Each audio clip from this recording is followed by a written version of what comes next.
House কিন্তু আশা করছি আপনারা সবাই ভালো আছেন। iOS 27 ডেভেলপার বেটা 5 এবং iOS 27 পাবলিক বেটা 3 এই দুটো আপডেট কিন্তু হচ্ছে সিমিনটোনিয়াসলি অ্যাপেল থেকে রিলিজ করা হয়ে গেছে একদিন পর। আপনাদের কাছে মনে হতে পারে যে হচ্ছে এই দুটো আপডেট ডিফারেন্ট, কিন্তু যদি এর বিল নাম্বার যদি আপনারা চেক করে দেখেন তাহলে আপনারা বুঝতে পারবেন যে হচ্ছে দুটো আপডেটই হচ্ছে সেম, কিন্তু হচ্ছে তারা দুটো ডিফারেন্ট নেম ইউজ করে তারা হচ্ছে রিলিজ করেছে।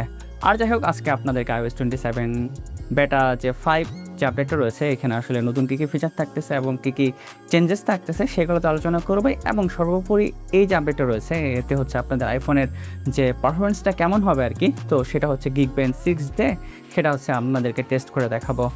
আর বেশি কথা না বাড়িয়ে মূল যে ভিডিওটা রয়েছে সেখানে চলে যাওয়া যেতে পারে। আর একটা ছোটোখাটো রিকোয়েস্ট, আপনারা যদি আমার চ্যানেলে একেবারে নতুন হয়ে থাকেন আশা করা যাচ্ছে আপনারা আমার চ্যানেলটা সাবস্ক্রাইব করে ফেলবেন। সর্বোপরি আমরা যদি এর আপডেটের সাইজটা যদি কনসিডার করি, এর সাইজ কিন্তু হচ্ছে অ্যাপেল ইন্টেলিজেন্স আসার পর থেকে এর সাইজ কিন্তু ড্রামাটিক্যালি বেড়ে গেছে। সেটা হচ্ছে অ্যারাউন্ড 25 GB, মানে অ্যাজ ইউজুয়াল যেটা হয়ে থাকে আর কি। এই যে আপডেটটা রয়েছে আর কি, এর মাধ্যমে কিন্তু আমরা 4টা নতুন অ্যাপ আইকন দেখতে পারবো। যেমন ধরুন প্রিভিউ যে আইকনটা রয়েছে এখন সেটা কিন্তু চেঞ্জ করা হয়েছে, এবং আগের প্রিভিউ যে আইকনটা রয়েছে সেটার সাথে যদি কম্পেয়ার করেন তাহলে হচ্ছে বুঝতে পারবেন এখন কিন্তু সেটা একদম পুরোপুরি ডিফারেন্ট একটা আইকন। এরপরে যদি আমরা দেখি এই যে সাফারি যে আইকনটা রয়েছে সেখানে কিন্তু একটা ছোট এবং টাইনি একটা পরিবর্তন রয়েছে আর কি। তো সেখানে দেখতে পারবেন যে কম্পাসের মাঝখানে একটা ছোটো ডট তারা অ্যাড করেছে। আর আপনারা যদি আগের যে আইকনটা আপনার খেয়াল করেন তাহলে দেখতে পাবেন যে কম্পাসের যে হচ্ছে আপনার ইস্ট ওয়েস্ট যেটা হচ্ছে কাটা রয়েছে সেটা কিন্তু একেবারে লাল আর সাদা দিয়েই থাকতো। এছাড়াও যদি আপনারা এখানে সেটিংসের আইকন এবং অন্যান্য যে আইকনগুলো রয়েছে আর কি, সেখানে কিন্তু হালকা গ্রেডিয়েন্ট এবং যে শেডগুলো রয়েছে সেগুলো কিন্তু আপনারা পরিবর্তন দেখতে পারবেন। নেক্সট যে বিষয়টা রয়েছে সেটা হচ্ছে স্ক্রিনশটের ক্ষেত্রে। আপনারা যদি আপনাদের আইফোনে একটা নতুন কোনো স্ক্রিনশট তুলেন আর কি, তারপরে আপনারা যদি সেটাকে এডিট করতে চান সেক্ষেত্রে কিন্তু একটা অনেক কুল অ্যানিমেশন দেখতে পারবেন। যেমন ধরুন এই যে আমি একটা স্ক্রিনশট তুলছি, তারপরে যেখানে আমি এডিট আইকনটা তুললাম আর কি, তো এখানে কিন্তু বাই ডিফল্ট একটা পেন সিলেক্ট করা থাকে আর কি। আর আপনারা যদি চাচ্ছেন যে এটাকে এক্সপেন্ড করতে সেখানে সিলেক্ট করেন তাহলে হচ্ছে আগে অন্যান্য যে পেন এবং যে ব্রাশগুলো ছিল বা ইরেজার যেগুলো ছিল সেগুলো কিন্তু আসলে এক্সপ্যান্ড হয়ে চলে আসে। গ্লাস ইফেক্ট এখন বেশ কিছু এলিমেন্টও তারা অ্যাড করেছে, যেমন ধরুন কিবোর্ড। আমি এখানে সেটিংয়ে গেলাম, সেটিং থেকে যদি আমি কিবোর্ডটাকে এক্সপেন্ড করি আর কি, তাহলে আমি যদি উপর থেকে নিচে যাই তাহলে কিন্তু কিবোর্ডের নিচ থেকেও কিন্তু আপনারা হচ্ছে একটা ট্রান্সপারেন্টভাবে নিচের দিকে যে আইকনগুলো রয়েছে সেগুলো কিন্তু আপনারা দেখতে পারবেন। যেমন ধরুন নিচে সেটিংয়ে গেলাম, আমি উপরে বা নিচের দিকে যদি যাই তাহলে সেক্ষেত্রেও কিন্তু আপনারা খুব ভালোভাবে এখানকার যে গ্লাস ইফেক্ট রয়েছে সেটা কিন্তু আপনারা দেখতে পারবেন। এবং কিবোর্ডে শুধু উপরের দিকে না, আপনারা যে নিচের দিকেও খেয়াল করেন সেক্ষেত্রেও হচ্ছে একটা ফ্রস্টেড গ্লাসের মধ্যে দিয়ে আপনাদের যে পিছনে ব্যাকগ্রাউন্ডে কী চলতেছে না চলতেছে সেগুলোও কিন্তু এখন থেকে দেখতে পারবেন।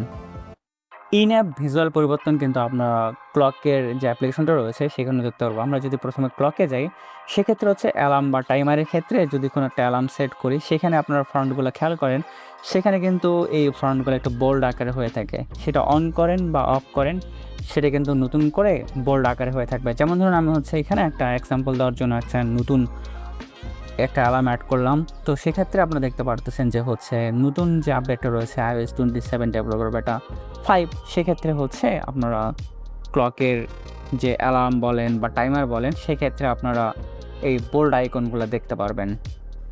iOS 25 বেটা 5 যেটা রয়েছে আর কি, সেক্ষেত্রে এর যে গ্লাস ইফেক্টটা রয়েছে সেটা কিন্তু আগের থেকে অনেক বেশি ট্রান্সপারেন্ট আগের আপডেটগুলোর তুলনায়। আপনারা যদি দুটা সাইড বাই সাইড কম্পেয়ার করে থাকি, আমরা যদি প্রথমে অ্যাপিয়ারেন্সে যে দুটো আপডেটই আর কি, মানে আগের আপডেট এবং কারেন্ট আপডেট, তারপর এখানে যে গ্লাস ইফেক্টটা রয়েছে আর কি, সেটা হচ্ছে আমরা যদি একেবারে যে হচ্ছে একদম শেষের দিকে নিয়ে আসি আর কি, একদম শেষ মাথায় যে ঠেকায় দেয় তাহলে আমরা দেখতে পাবো এই যে আপডেটের যে ফ্রস্টেডটা রয়েছে সেটা ঠিক আছে। আমরা যদি সেটাকে আরও ট্রান্সপারেন্ট করার চেষ্টা করি আর কি, তাহলে আমরা দেখতে পারবো যে হচ্ছে এখনকার লিকুইড গ্লাসটা আগের থেকে অনেক বেশি ট্রান্সপারেন্ট। এছাড়াও এই জিনিসটা পার্সোনাল প্রেফারেন্সের উপর ডিপেন্ড করে। তারপরও হচ্ছে যদি একটু এক্সট্রা ট্রান্সপারেন্ট অ্যাড করার যে সুবিধা তারা অ্যাড করে দেয় সেটা আসলে খারাপ কি। এতক্ষণ ধরে যতগুলো ছিল সেগুলো হচ্ছে অ্যাপিয়ারেন্স নিয়ে আলোচনা করতেছিলাম আর কি। আর হচ্ছে আপনারা যদি সিরিজ যে ভয়েসটা রয়েছে সেখানেও কিন্তু আসলে বেশ একটা অনেক বড় পরিবর্তন রয়েছে। সেটা হচ্ছে এখান থেকে আপনার ফেস চেঞ্জ করতে পারবেন এবং তার সাথে হচ্ছে আপনাদের যে এক্সপ্রেসিভিটি যেটা রয়েছে সেটাও কিন্তু চেঞ্জ করতে পারবেন। এবং হচ্ছে আমেরিকান এবং ব্রিটিশ ভয়েসে কিন্তু তারা কিন্তু অলমোস্ট 7 টাইপের নতুন ভয়েস তারা অ্যাড করেছে আর কি। এই জিনিসটা আসলে যত অপশন থাকে সেটা অনেক বেশি ভালো। তবে হচ্ছে যতগুলো ল্যাঙ্গুয়েজ রয়েছে সবগুলোতেই কিন্তু হচ্ছে আপনার এই যে ফেস এবং যে এক্সপ্রেসিভিটি যেটা রয়েছে সেটা কিন্তু সাপোর্ট করবে না। ব্রিটিশের ক্ষেত্রে আগে ২ টা ছিল, এখন কিন্তু সেখানে ৪ টা ল্যাঙ্গুয়েজ সেট করেছে। আমরা যদি ইন্ডিয়াতে যাই আরকি, সেখানে কিন্তু জাস্ট বাই ডিফল্ট ২ টা কিন্তু ভয়েস থাকে। সেখানে কিন্তু আসলে এক্সপ্রেসিভিটি যে অপশনটা থাকার কথা সেটা কিন্তু তারা এখন পর্যন্ত সেখানে অ্যাড করেনি। নেক্সট যে বিষয়টা রয়েছে, আমরা যখন একটা কোনো কিছু সার্চ করতে চাই সেক্ষেত্রে কিন্তু ৪ টা অ্যাপ্লিকেশন বাই ডিফল্ট হচ্ছে সাজেশনে আসে। আপনারা কিন্তু চাইলে সেটার যে সংখ্যাটা রয়েছে সেটা ৪ টা বা ৮ টায় আপনারা কিন্তু সেটা কাস্টমাইজ করতে পারবেন। এর জন্য সার্চে গেলাম, তারপরে সাজেস্টেড অ্যাপ যেটা রয়েছে আরকি, সেখানে আমি ৮ টা দিলাম। যেমন ধরুন হোম স্ক্রিনে যদি আমি সার্চ আইকনটাতে আমি সিলেক্ট করি আরকি, সেক্ষেত্রে কিন্তু আমরা দেখতে পারবো যে লাস্ট মোস্টলি আমি কোন অ্যাপ্লিকেশনগুলো ইউজ করেছিলাম, সেখান থেকে কিন্তু সেই অ্যাপ্লিকেশনগুলো সাজেশনে কিন্তু দেখাবে। এছাড়াও আমি যদি সেটাকে একেবারেই অফ করে দেই, তাহলে আপনারা দেখতে পারবেন যদি আমি সার্চ আইকনে সিলেক্ট করি, তাহলে কিন্তু আমরা এখানে কোনো অ্যাপ্লিকেশন দেখতে পারবো না।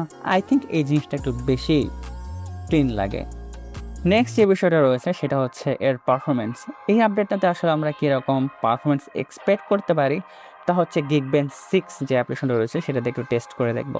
যেমন কারেন্ট যে আপডেটটা রয়েছে আরকি, এটা আপডেট দেওয়ার পর এর হচ্ছে মাল্টিকোর স্কোর সেটা হচ্ছে ৯২২৪, যেটা মোটেও খারাপ না। আমি যদি এর তুলনায় যদি এর আগের যে হচ্ছে স্টেবল আপডেটটা রয়েছে সেটার সাথে যদি কম্পেয়ার করে রাখি আরকি, সেক্ষেত্রে হচ্ছে ৯৩৬৫, যেটা হচ্ছে একটা স্টেবল আপডেটের থেকেও কিন্তু আমরা একটা বেটা আপডেটে কিন্তু বেশি হচ্ছে বেঞ্চমার্কে যে স্কোরটা রয়েছে সেটা কিন্তু পাচ্ছি।